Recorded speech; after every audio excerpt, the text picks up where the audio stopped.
Je m'appelle Paul Verdu, je suis docteur en anthropologie et en génétique des populations. Je suis chargé de recherche au CNRS dans un laboratoire qui s'appelle l'UMR 7206 Éco-anthropologie et qui est ici au Musée de l'Homme. Donc je travaille sur l'histoire du peuplement humain de manière générale à partir de données génétiques mais également à partir d'autres types de données, en anthropologie, en linguistique notamment. Et depuis 2010, je travaille au Cap-Vert, avec notamment une collègue linguiste qui s'appelle Marlise Battista, et qui est professeure à l'université aux États-Unis. Et on travaille sur l'histoire du peuplement du Cap-Vert, l'histoire des métissages qui ont donné naissance aux populations capverdiennes, et également sur l'histoire des métissages qui ont donné naissance au créole capverdien, une langue métissée elle-même.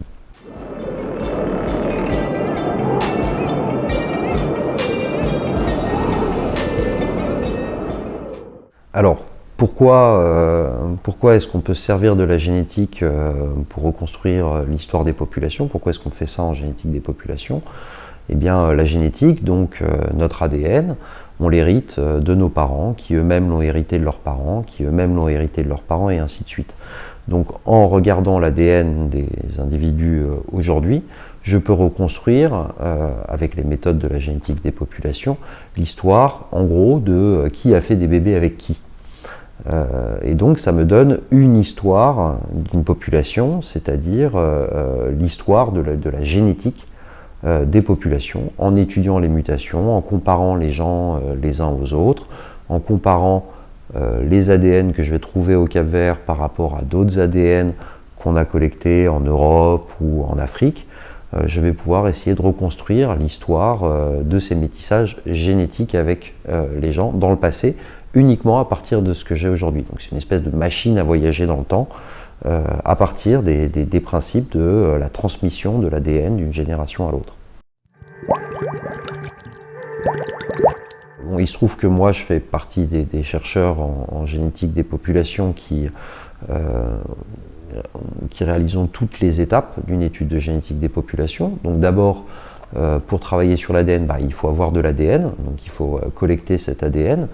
Cet ADN, il est présent dans nos cellules, dans notre corps, donc il faut que je demande des échantillons à des individus pour pouvoir étudier leur ADN. Une fois que j'ai récupéré cet échantillon, que je récupère avec de la salive par exemple, il faut utiliser les techniques de génétique moléculaire, donc là c'est à la paillasse avec des pipettes et une blouse, pour extraire l'ADN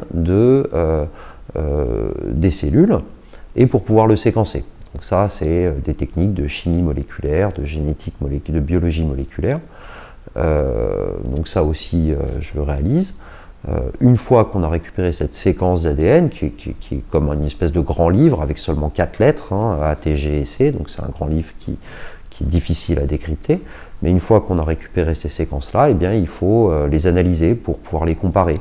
Donc compter le nombre de différences qu'on va trouver entre deux ADN, par exemple, portés par deux individus, et ainsi de suite. Donc là, pour ça, comme c'est des quantités astronomiques d'informations, on a besoin d'outils informatiques.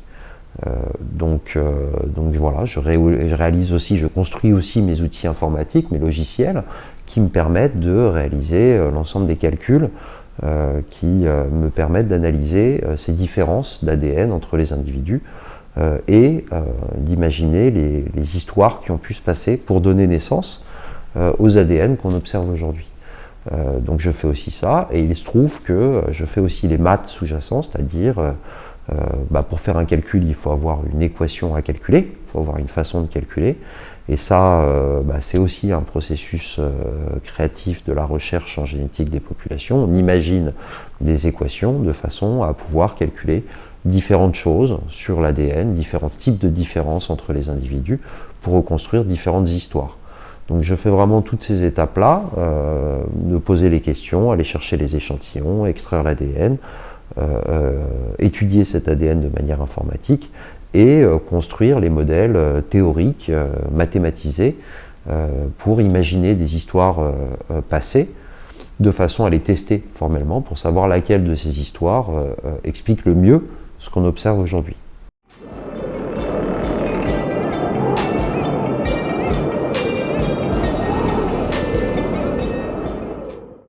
C'est une question à plusieurs facettes en fait. Une séquence d'ADN, c'est juste une séquence d'ADN, d'accord? C'est ATGC, il n'y a pas écrit la langue que parlent les gens, il n'y a pas dans cette séquence d'ADN, il n'y a pas écrit les choix de conjoints, la façon dont les gens font de la musique, ou la façon dont les gens parlent, ou ce qu'ils mangent. Il n'y a pas écrit ce genre de choses dans l'ADN. Donc moi, ce qui m'intéresse, c'est pas strictement la séquence d'ADN. Ça, c'est plutôt ce qu'on va trouver dans les disciplines de la génétique fonctionnelle, où l'objet d'étude, c'est vraiment la molécule d'ADN pour elle-même. Moi, ce qui m'intéresse, c'est quand même l'histoire des populations. Et une population, ça n'est pas que un tas d'ADN. Donc moi, ce qui m'intéresse, c'est de pouvoir associer ces molécules d'ADN qui sont portées par les individus à des histoires de vie sur la mobilité des gens, où est-ce qu'ils sont nés, où est-ce que leurs parents sont nés, où est-ce qu'ils ont vécu avant, après leur mariage, où est-ce qu'ils ont été choisir un conjoint, est-ce que c'était dans leur village ou sur une autre île, par exemple au Cap-Vert, de façon à lier cette histoire de l'ADN à des histoires humaines, d'anthropologie, de population. Et la linguistique, la façon dont les gens parlent, les langues que les gens pratiquent et comment ils les pratiquent sont également des sources d'informations sur les populations. Donc en fait, ce qui se passe, c'est que on peut étudier l'histoire génétique toute seule. C'est ce que je vais faire avec des outils de la génétique. On peut étudier l'histoire linguistique, c'est-à-dire à partir de la façon dont les gens parlent, également de manière un peu analogue, essayer de reconstruire l'histoire des langues, comment les langues se sont composées, comment est-ce qu'elles se transmettent d'une génération à l'autre, uniquement en étudiant la façon dont les gens parlent, uniquement en étudiant les langues. Donc on peut faire les deux analyses de manière complètement séparée. On s'intéresse à l'histoire des gènes d'une part et à l'histoire des langues d'autre part. Nous, ce qui nous intéressait dans ce projet, c'était d'étudier la façon dont les gens parlent chez les mêmes individus que chez lesquels on avait de l'ADN. Donc en gros, chez les mêmes individus, on se concentre sur les individus, reconstruire d'une part leur histoire génétique et d'autre part leur histoire linguistique. Donc ça nous permettait d'aborder, vraiment ancré sur les mêmes individus et pas d'autres groupes d'individus, ces différentes histoires des populations. Parce qu'en fait, il y a plusieurs histoires de l'homme. Il y a des histoires linguistiques, des histoires génétiques, des histoires de religion, des histoires de plein d'autres trucs. Pour comprendre l'histoire d'une population avec un grand H, eh bien, il faut reconstruire les différentes histoires de ces populations. Donc c'est pour ça que ça nous intéressait. Donc c'est pas vraiment comment est-ce que la linguistique apporte de l'information à la génétique, c'est plutôt vraiment de reconstruire ces différentes histoires pour mieux comprendre les populations, les gens auxquels on s'intéressait, dans ce cas-là, des gens qui habitent au Cap-Vert.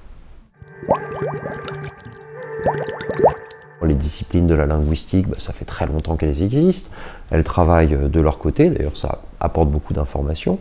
Les disciplines de la génétique sont plus récentes, mais elles ont elles aussi leurs méthodes.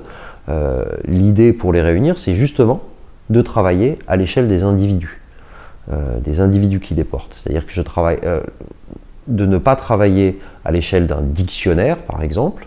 Quand on travaille en linguistique, on peut travailler sur un dictionnaire et uniquement travailler sur un dictionnaire, et de ne pas travailler complètement séparément sur la génétique des individus. Donc il fallait inventer des méthodes, créer des nouveaux paradigmes de façon à travailler vraiment sur les individus comme producteurs à la fois d'ADN et de langue.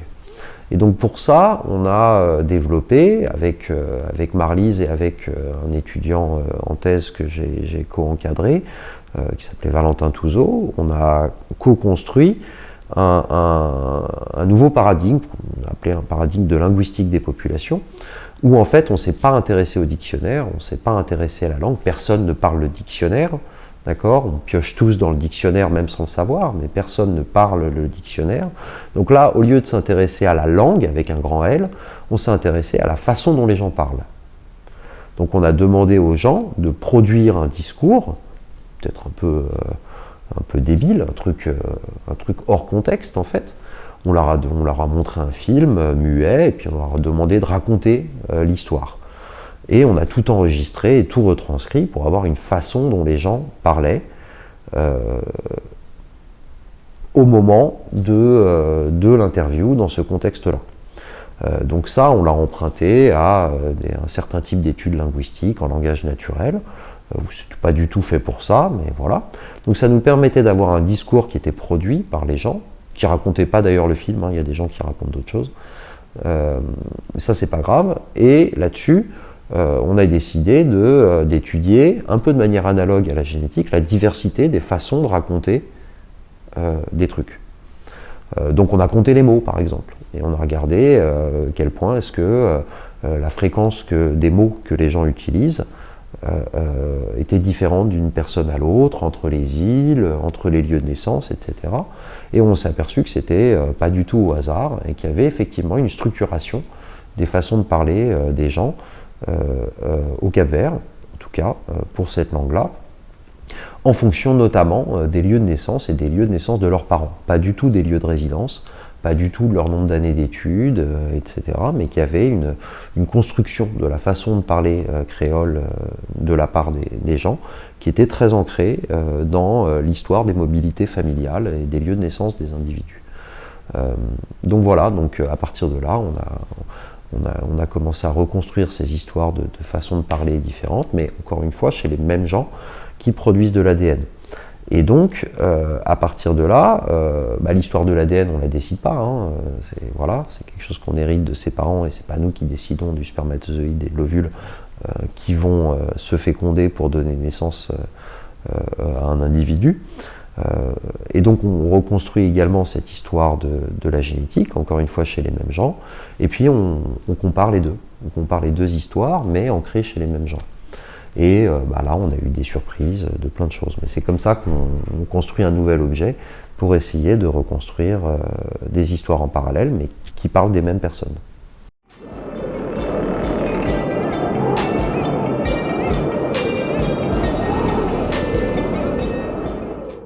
Alors, de ce côté-là, l'anthropologue, c'était moi. Donc on n'a pas travaillé avec des anthropologues en particulier dans le cadre de ce projet-là.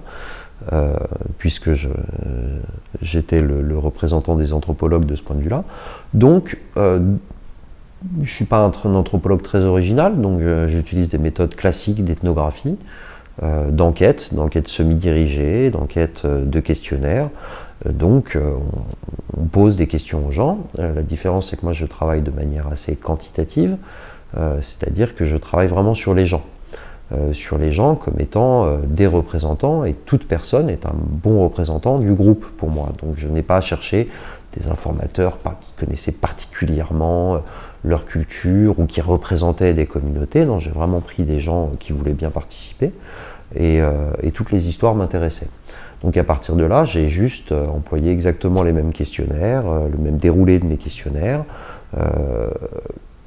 en m'adaptant un petit peu au contexte, etc., pour poser aux questions des séries de questions, et également avoir des discussions à bâton rompu, où je leur demandais en gros de parler de leur histoire à eux.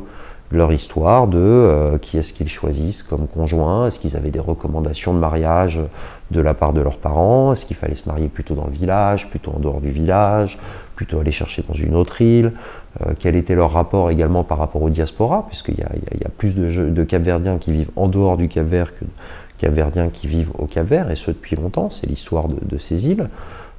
Quel était leur rapport donc avec l'étranger, au sens national du terme, hein.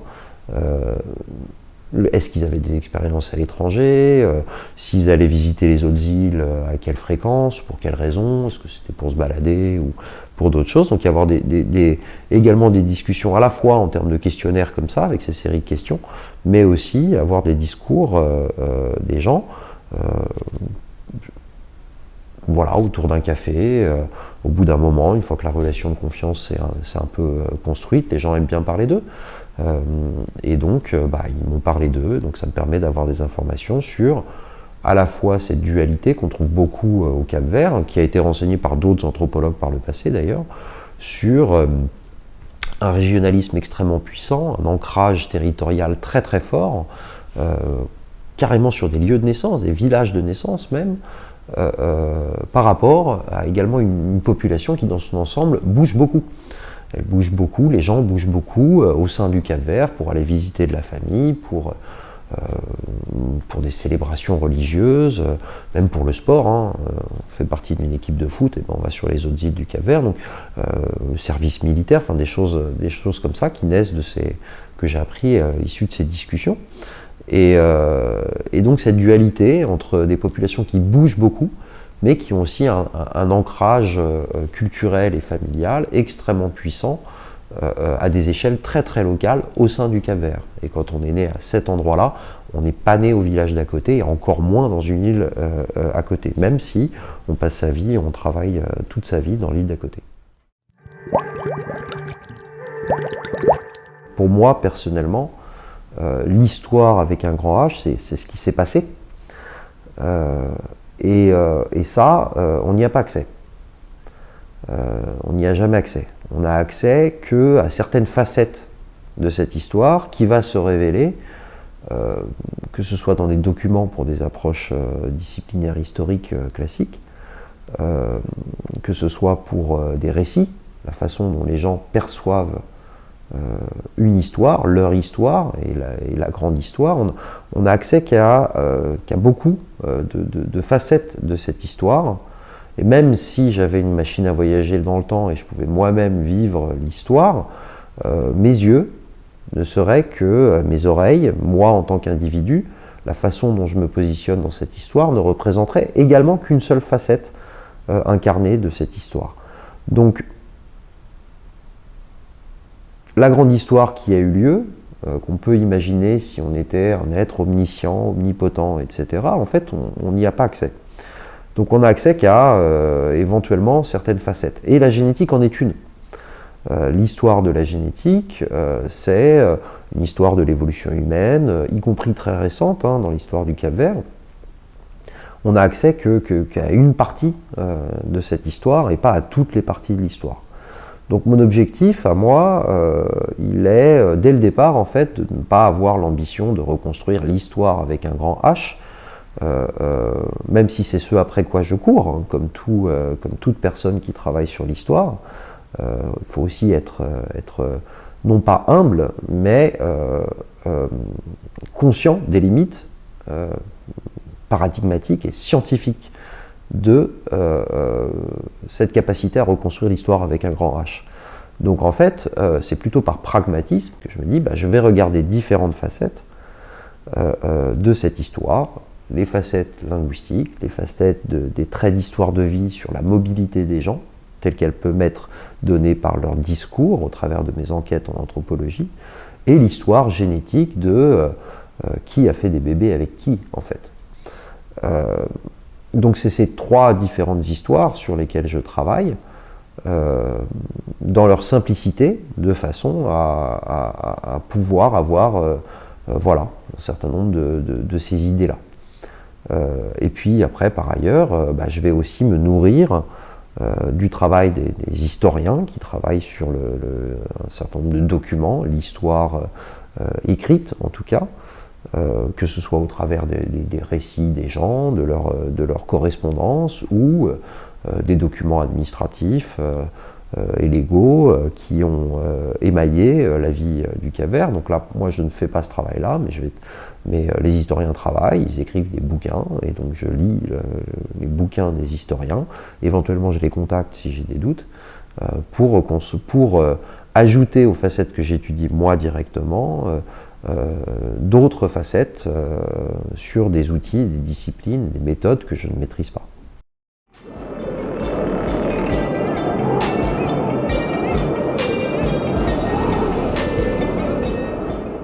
Ça, c'est une partie monumentale du projet, il faut dire ce qui est. Alors, il n'y a pas que la génétique, en fait, qui pose des questions d'éthique. Les questions anthropologiques, n'importe quel type de recherche auprès d'êtres humains pose un certain nombre de questions éthiques qui sont, pour une large partie, communes, quel que soit le type de données qu'on va collecter auprès des gens. La génétique a une couche en plus, mais il y a un ensemble de questions éthiques qui se posent de la même façon. Donc d'un point de vue très formel, on a aussi un cadre légal et législatif, à la fois national qui prévaut celui du Cap-Vert. Au Cap-Vert, je suis soumis à la loi capverdienne, donc je dois m'y plier. Et en plus de ça, un cadre législatif international, plus le cadre législatif français. Étant un chercheur employé par l'État français, je dois me soumettre à un certain nombre de lois sur la déontologie, sur la recherche. Beaucoup de ces lois sont très harmonisées d'un point de vue international, et donc il y a beaucoup de ces lois qui sont les mêmes au Cap-Vert que celles que j'ai en France, donc je dois me plier à ce contexte-là. Et donc, comment ça se passe? On construit des projets, des protocoles, où on envisage de poser telle et telle question, et puis pour chaque question, on se demande est-ce que j'empiète sur la vie privée? Quand on pose des questions sur avec qui est-ce qu'on fait des bébés, on empiète forcément sur la vie privée, et c'est forcément quelque chose de sensible. Donc à partir de là, il faut aménager le protocole de façon à ne pas faire ces enquêtes en groupe, par exemple, et de garantir la sécurité de l'information, de façon à ne pas divulguer cette information. Et les gens nous le demandent. Donc en plus, on ne peut pas passer travers les mailles du filet. Les gens qui aient des secrets ou qui n'aient pas de secrets, qu'ils aient envie de nous parler de leurs secrets ou pas, ils nous demandent spontanément qu'est-ce que vous allez faire avec les données. Il y en a qui disent moi je m'en fiche complètement, oui, ça peut être complètement public, et d'autres qui disent non. Dans tous les cas, c'est le mieux-disant en fait qui donne la règle qui doit être la même pour tout le monde, c'est-à-dire non, on ne diffuse pas les données, on doit les protéger. Donc ça suppose de les protéger, de protéger les enregistrements, les chiffrant numériquement, de diminuer le nombre de supports qui peuvent se faire voler ou qui peuvent être piratés sur lesquels sont stockées les données. Donc voilà, des choses à la fois très techniques qui découlent de cette nécessité de protéger les informations personnelles, les informations que nous donnent les gens. Donc l'ADN, de ce point de vue-là, est exactement au même niveau qu'un enregistrement linguistique, où quelqu'un nous parle, même s'il nous parle de la pluie et du beau temps, on peut reconnaître sa voix. Le simple fait de participer à l'étude peut être un enjeu, parce que, pour des raisons que j'ignore, que je ne maîtrise pas, le reste de sa famille peut ne pas du tout être d'accord avec le fait qu'il nous ait parlé, donc ça peut créer des problèmes. Il peut y avoir même des jalousies supra-groupes qui se créent, donc on a toujours ce genre de questions en anthropologie de manière générale, et donc on construit un ensemble de protocoles qui, a priori, permettent à la fois de réaliser cette relation de confiance avec les personnes, qui font qu'ils veulent bien participer, mais également de protéger après coup les sources des données. C'est un peu comme les protections des sources chez les journalistes pour d'autres raisons. La relation à l'échantillon biologique, donc ça c'est quelque chose de très variable, d'une population à une autre, d'un individu à un autre. Il se trouve qu'effectivement, donc moi je prends les échantillons de l'ADN, je les tire d'échantillons de salive, donc je ne mets pas de coton-tige dans la bouche des gens. Premièrement parce que je trouve ça invasif, deuxièmement parce que les quantités sont pas énormes, et en plus la qualité de l'ADN que je vais pouvoir en tirer est pas extraordinaire. Donc moi j'ai un autre protocole où je demande aux gens de cracher dans une petite capsule. Donc déjà je leur donne la capsule et puis les gens crachent dedans. Voilà. Alors il se trouve qu'au Cap-Vert, le rapport au fluide, donc il y a des populations dans lesquelles la salive, le fait de cracher peut avoir une portée symbolique, voire même médicale ou mystique, qui font que les gens ne donnent pas leur salive comme ça. Il se trouve qu'au Cap-Vert, non. Les gens s'en foutent un peu de cracher. En revanche, il y a un autre problème que j'ai rencontré au Cap-Vert, c'est le dégoût. Les gens trouvent ça dégoûtant. Et donc de ce point de vue-là, il y a des gens qui s'en fichent complètement et qui crachent, et puis d'autres gens qui sont gênés par le fait d'avoir à cracher dans une capsule. Et en plus de ça, pour des questions éthiques, encore j'ai oublié de le mentionner, en fait on filme absolument tout. Et on ne filme pas tout pour des données anthropologiques, ces enregistrements-là ne servent que à but juridique. Donc je conserve ces enregistrements-là, mais même moi, en fait, j'ai presque pas le droit de les regarder. C'est uniquement si quelqu'un se plaint et que la justice est saisie, que ce soit au Cap-Vert ou en France, ces enregistrements-là servent non pas de preuve, mais de contexte, pour éviter le parole contre parole sur comment ça s'est passé, ou du moins pour essayer de porter un autre regard. Donc même si je ne regarde pas et ces enregistrements n'ont jamais été diffusés, ne seront jamais diffusés, il y a aussi cette présence de la caméra. Oui, je ne vais pas cracher devant la caméra quand même. Donc voilà, alors c'est arrivé assez rarement. Il y a des jeunes, pas que des vieux. Enfin, je veux dire, c'est assez différent le nombre de gens qui trouvent ça dégoûtant et qui n'ont pas envie. Donc les gens se retournent et puis crachent dans leur coin. Ce qui peut poser un problème, parce que j'ai déjà eu des cas où les gens remplissent la capsule avec de l'eau, parce que je leur donne une bouteille d'eau. Et moi, ce qui m'intéresse, c'est pas l'eau, c'est l'ADN qu'il y a dans leur salive. Donc voilà, donc c'est une petite négociation de ce point de vue-là. Franchement, il y a beaucoup plus de gens que ça fait marrer que d'autres gens. Pour être précis, il y a même dans un village où en fait, il y a des policiers qui se sont dit « Ah mais moi aussi j'ai envie de participer », donc je me suis retrouvé au commissariat à faire mes enquêtes anthropo avec des policiers qui crachent dans une capsule pour me donner de l'ADN. On a commencé toute une conversation avec les policiers de « Ah non, nous on ne fait pas tout à fait ce protocole-là pour récupérer des échantillons de potentiels coupables », enfin un truc complètement surréaliste. Ça c'était un des grands moments pour moi, tout terrain confondu, de la recherche que j'ai pu y faire. Le coup d'échantillonner des policiers, non pas en tant que policier, mais dans un contexte de commissariat, enfin, c'est complètement dingue. Et avoir cet échange technique sur « Ah ouais, comment vous faites ? Ah ouais, elles sont pas mal vos capsules. Ah et nous, on fait pas comme ça. » Mais c'est... Voilà.